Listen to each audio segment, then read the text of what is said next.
people on the radio bragging about getting automatic weapons, gunning each other down are black. This right here is a song.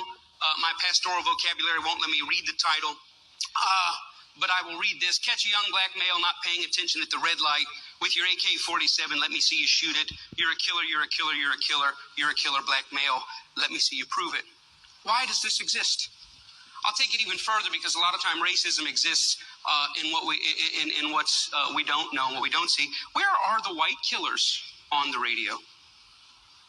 Where are the white AK-47 shooters? Where are the white drug dealers?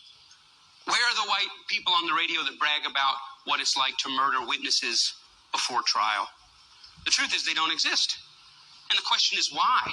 Why don't they exist? Do white people not kill people? Do white people not use AK-47s to shoot each other? I mean, we know, do white people not do drugs? Do they not deal drugs? Of course they do. But why is it that it doesn't make it to our mainstream radio?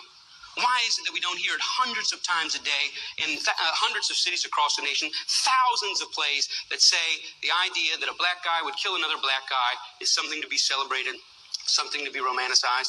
And why is it that white people don't do it? And maybe it's because there's no white audience for it. Or maybe it's because it's not really marketable. Maybe because it's not, can't get sponsors. I don't know why it is.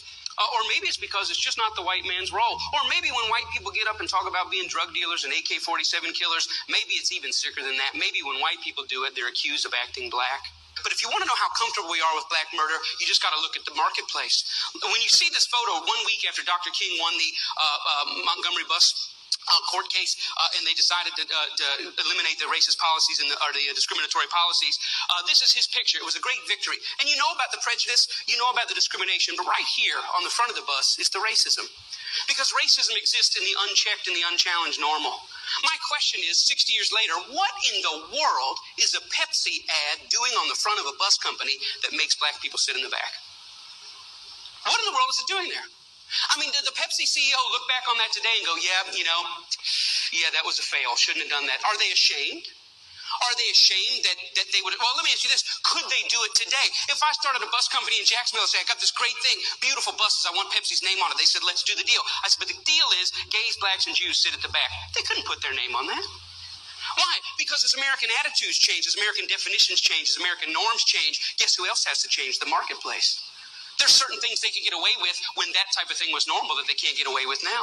The same thing not only goes with policy, it goes with entertainment. My favorite cartoon, one of them all time, is Tom and Jerry. This is Mammy Two Shoes. Mammy Two Shoes, you never saw her except for a couple of times above the knees. She was always the one yelling at Thomas the cat for what he was doing. She was voiced by Lillian Randolph, a great radio actress. But here's the interesting thing.